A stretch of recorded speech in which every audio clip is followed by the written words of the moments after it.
नमस्कार। आज का विषय लिया है हमने संधि से। संधियाँ 3 प्रकार की हैं, स्वर संधि, व्यंजन संधि। व्यंजन संधि को हल संधि भी कहते हैं क्योंकि वो हलंत वाले शब्द होते हैं तो हल संधि भी कहते हैं। और तीसरी है हमारी विसर्ग संधि। तो आज पहले हम समझेंगे स्वर संधि। जहाँ पर 2 स्वरों को मिला करके एक बन जाता है वहाँ पर हम स्वर संधि का प्रयोग करते हैं। तो स्वर संधि में भी उसके अलग अलग भेद हैं। स्वर संधि का पहला भेद हमने लिया दीर्घ संधि। दीर्घ संधि का सूत्र है अंका सर्वेण दीर्घा, मतलब इसमें जो भी 2 वर्ण आएंगे वो दोनों के दोनों मिलकर एक हो जाएंगे। 2 समान वर्ण, यदि 2 समान वर्ण आए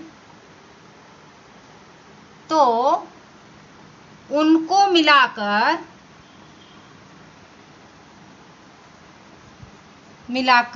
एक दीर्घ हो जाता है। पर एक दीर्घ हो जाता है। समान वर्ण से हमारा अभिप्राय यहाँ पर है कि जैसे आगे आ है तो पीछे भी आ होना चाहिए। अब ह्रस्व हो या दीर्घ हो उससे कोई मतलब नहीं है, लेकिन इनको मिला करके एक दीर्घ बन जाएगा आ। इसी तरह से ई और ई मिल करके बन जाएगी ई। ह्रस्व हो या दीर्घ हो इससे कोई भी लेना देना नहीं है, केवल 2 समान स्वर होना चाहिए, यानी कि आ के बाद आ ही आना चाहिए। ह्रस्व दीर्घ का कोई उसमें वो नहीं है। जैसे विद्या जमा आलयः। अब यहाँ पर विद्या में भी आ है और आलय में भी, दोनों में बड़ा है, लेकिन इन दोनों को मिला करके जो एक शब्द बनेगा वो बनेगा विद्यालयः।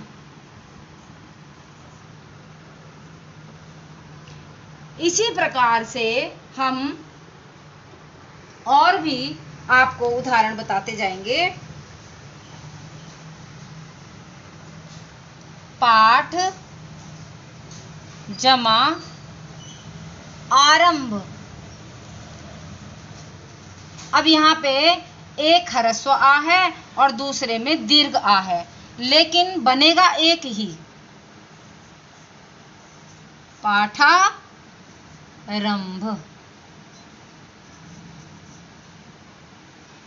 पाठारंभ।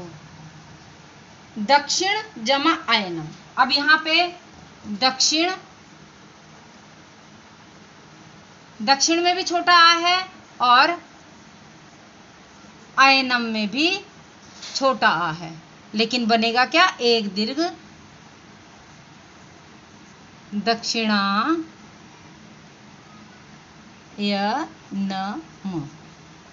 बस आ और आ मिला करके एक दीर्घ बन गया। ह्रस्व हो या दीर्घ हो इससे कोई भी वो नहीं पड़ता। कवि जमा इंद्र। अब यहाँ पर कवि में भी छोटा ई है और इसमें भी, दोनों ह्रस्व हैं, लेकिन बनेगा क्या, कविंद्र। इसी तरीके से अगला है हमारा मही जमा इंद्र। मही में बड़ी ई है और इंद्र में छोटी, यानी कि एक दीर्घ है और एक ह्रस्व है, लेकिन बनेगा क्या, महेंद्र।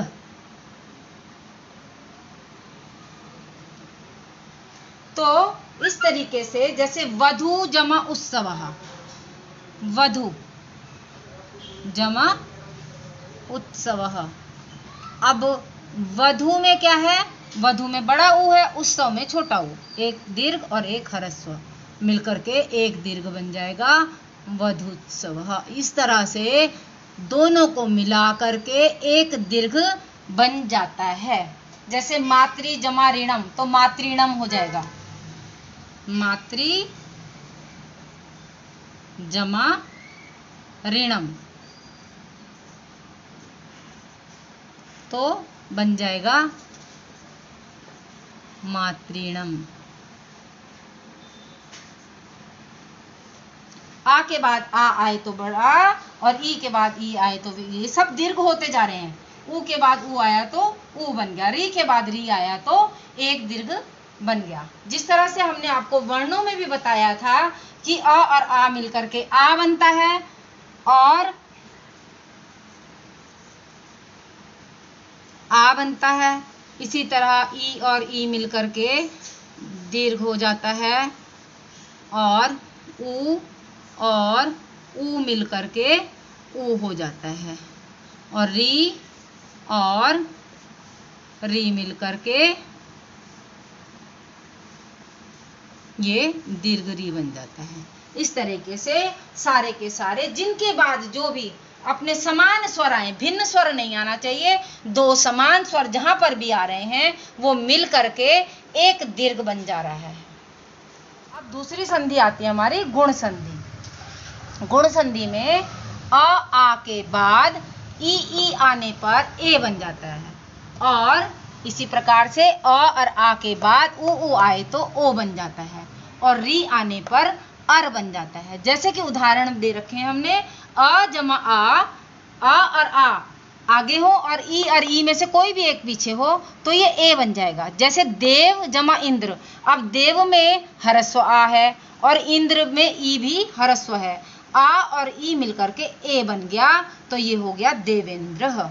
इसी तरह से महा जमा इंद्र, अब महा में आ बड़ा है और इंद्र ह्रस्व ई आ गया, दीर्घ और ह्रस्व, इससे कोई लेना देना नहीं है, दीर्घ हो या ह्रस्व हो बनेगा ए, तो ये बन गया हमारा महेंद्र।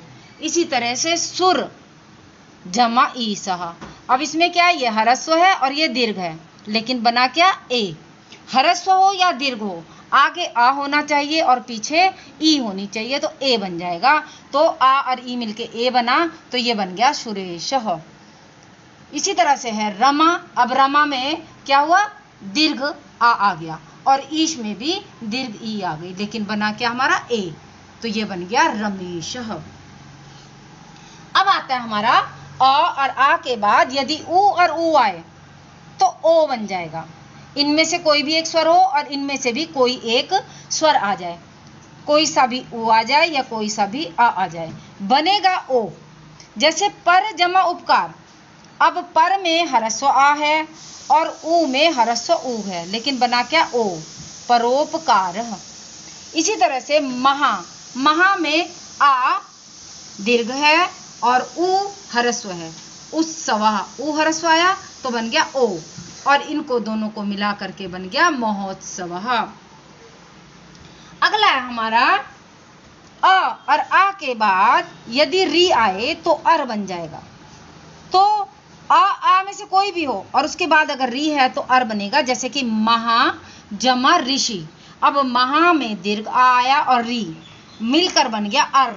जैसे कि महा में से आ हट गया तो ये बचा केवल महा, और इसका बना हमारा अर, और पीछे का शी रह गया, क्योंकि री भी हट गया और आ भी हट गया, तो माँ में माँ हो गया और हा में जुड़ गया ये वाला आ, तो माँ हा हो गया, और ये वाला रा क्योंकि ये आधा है तो ये ऊपर चला जाएगा, इसलिए ये महर्षि बन गया।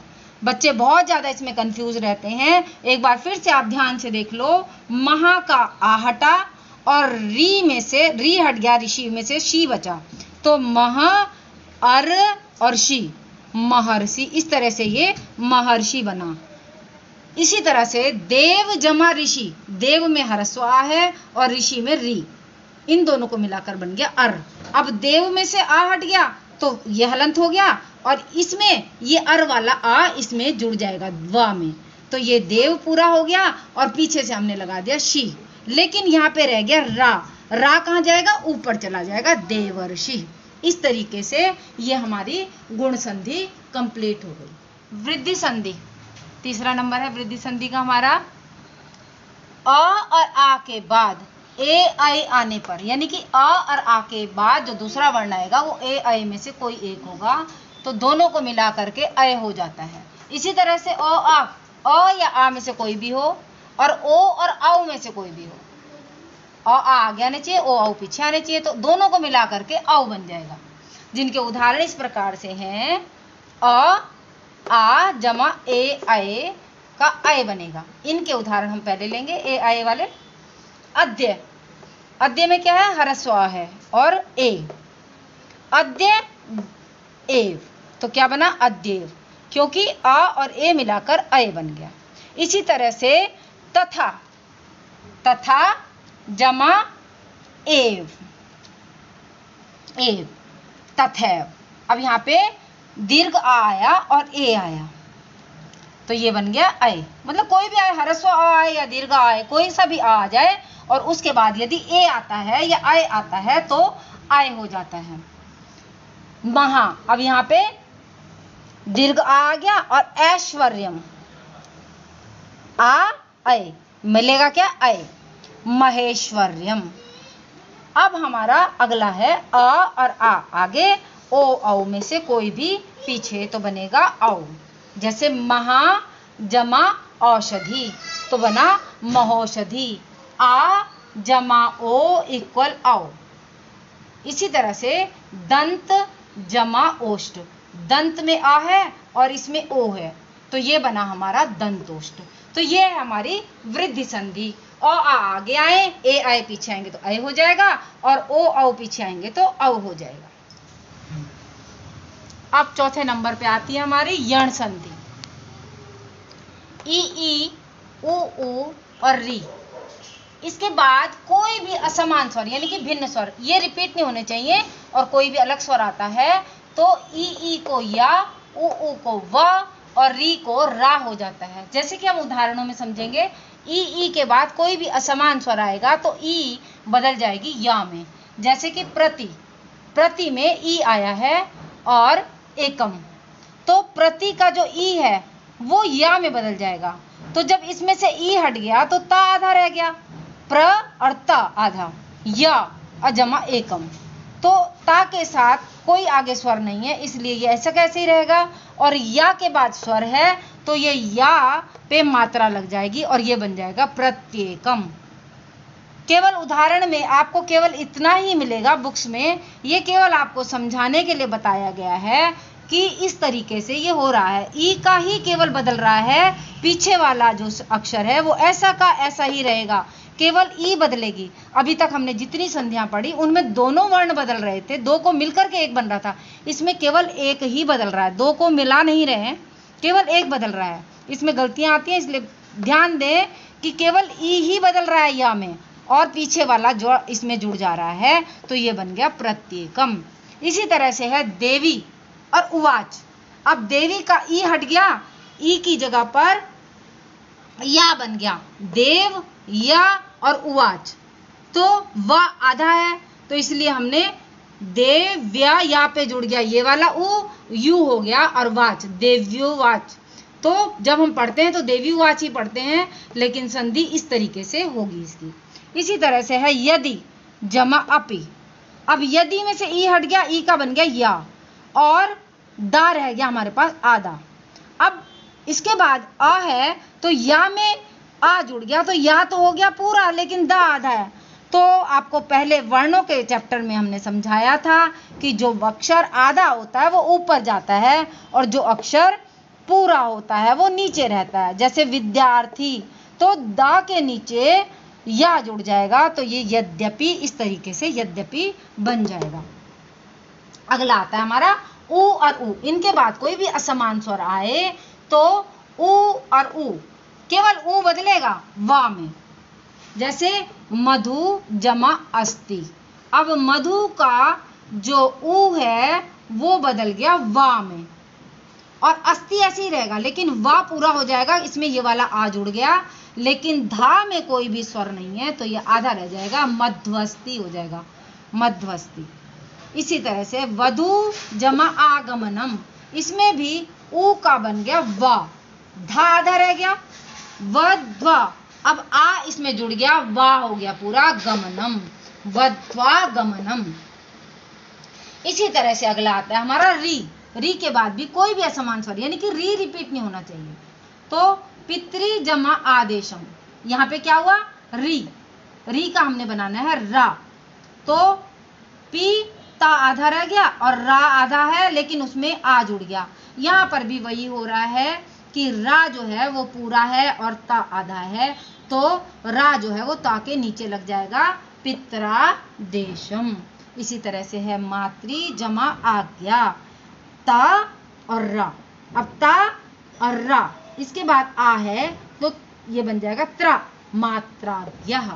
इस तरह से हमारी वृद्धि संधि कंप्लीट, यण संधि कंप्लीट हुई है। यण संधि में बस यही ध्यान रखना है कि आगे वाला जो स्वर है वो असमान होना चाहिए। ई के बाद ई नहीं आना चाहिए, ऊ के बाद ऊ नहीं आना चाहिए और री के बाद री नहीं आना चाहिए, बस। बाकी इनको एक ही अक्षर को केवल बदल रहे हैं, ई का या बन रहा है, ऊ का वा बन रहा है और री का रा बन रहा है। नंबर 5 पे हमारी अयादि संधि। ए के बाद कोई भी स्वर आए तो ए को अय हो जाता है, और ये संधि अयादि संधि एक ही शब्द में होती है। जैसे कि नयनम एक ही शब्द है और इसका संधि विच्छेद होगा ने जमा अनम। अब ने में से ए का तो बन गया अय, तो ना हमारे पास आधा रह गया और आगे है अनम, तो ना में ये वाला आ जुड़ा, ना पूरा हो गया, या में ये आ जुड़ा तो या भी पूरा हो गया और पीछे से नम, नयनम। इसी तरह से हमारा आता है हरे जमा ए हट गया, ए का बन गया अय, तो रा आधा रह गया, ह र अय और ए, तो रा में आ जुड़ गया, ये पूरा हो गया, और इस या में ए जुड़ गया तो बन गया हरा ये। इसी तरह से दूसरा आता है अय के बाद कोई भी स्वर आए तो अय को आय हो जाता है। जैसे कि गे में अय आया और आगे है अकह, तो इसका अय हट गया, ए का बन गया आय, गा आधा रह गया और आय और अकह। ये आपको विस्तार से इसलिए समझाया जा रहा है कि आपको एक एक चीज क्लियर हो जाए, वरना लिखना केवल आपने इतना ही है, गे जमा का गाय कहा, ये केवल आपको समझाने के लिए बताया जा रहा है। गा आय और अकह, अब गा में आ जुड़ गया, गा पूरा बड़ा बन गया, बड़ा आ जुड़ गया, इसमें गा हो गया, और या में ये हरस्व है तो इसमें हालंत हट जाएगा, या बन गया और का, गायका। इसी तरह से ने जमा अकह, अब ने का बन गया आय, ना आधा रह गया, आय और अकह, फिर ना में आ जुड़ गया, ना हो गया, और या में आ जुड़ गया, या हो गया और अका, नायका। इसी तरह से ओ के बाद कोई भी स्वर आए तो ओ को अव हो जाता है। जैसे उदाहरण में समझेंगे हम, पो जमा अनम, अब पो में से ओ हट गया, ओ का बन गया अव, पा आधा रह गया और पीछे अनम है, तो पा आधा है, इसमें आ जुड़ गया तो पा पूरा हो गया, और वा में ये वाला आ जुड़ गया तो वा भी पूरा हो गया। इस तरीके से बनाइए पवनम। इसी तरह से अगला उदाहरण देखिए, भो जमा अनम, अब भो का ओ हट गया, औ बन गया और पीछे है अनम, भा आधा था, अब भा में ये वाला आ जुड़ा, भा पूरा हो गया, वा में ये वाला आ जुड़ा, वा पूरा हो गया और नम, भवनम। इसी तरीके से अगला उदाहरण समझते हैं हम, औ के बाद कोई भी स्वर आए, औ के बाद कोई भी स्वर आए तो औ को आव हो जाता है। जैसे उदाहरण में देखते हैं, पो, अब पो में औ है और आगे है अका, औ का बन गया आओ, पा आधा रह गया और आगे अका है ही, तो पा में ये वाला आ जुड़ा तो ये बन गया पा, और वा में ये वाला आ जुड़ा तो वा हो गया और का पीछे से लगा दिया पावका। इसी तरह से अगला उदाहरण हमारा है भौ जमा उकहा, अब भौ में औ का बन गया आओ, भा आधा रह गया, भा में आ जुड़ गया तो भा बन गया, और वा में ऊ जुड़ गया तो वो बन गया, और का भावु कहा। तो इस तरीके से हमारी यहाँ पर अयादि संधि पूरी। तो 6 हमारा है पूर्व रूप संधि।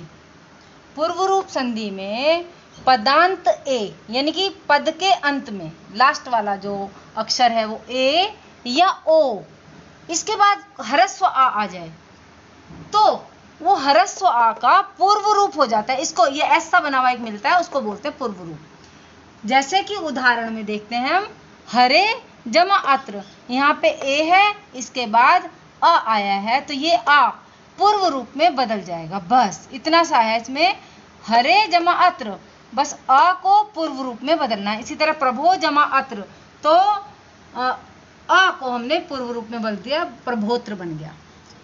अगला हमारा नियम आता है प्रकृति भाव। 7वें नंबर पे है हमारा प्रकृति भाव। प्रकृति भाव संधि में संधि, जहां पर संधि युक्त शब्द है लेकिन संधि नहीं हो रही है, उसको बोलते हैं प्रकृति भाव। या मूल अवस्था में शब्द वैसा का वैसे ही रहता है, संधि युक्त होने पर भी संधि नहीं होती है, उसके नियम इस प्रकार से हैं कि द्विवचनार्थ यानी कि ई उ ए, इन तीनों शब्दों के द्विवचन वाले जो रूप होंगे उनमें कोई भी स्वर होने पर भी उनकी संधि नहीं होती है। जैसे कि हरि जमा इमो, अब हरि में ई आया और यहां पर भी ई है, तो इसमें दीर्घ संधि का नियम लागू हो रहा था, लेकिन ये प्रकृति भाव संधि के अंतर्गत है, इसलिए इसको ऐसा का ऐसा ही उतार देते हैं। हरि, हरि जो है ई का द्विवचन है और आगे इमो है, तो हरि इमो ऐसा का ऐसे ही उतार देंगे।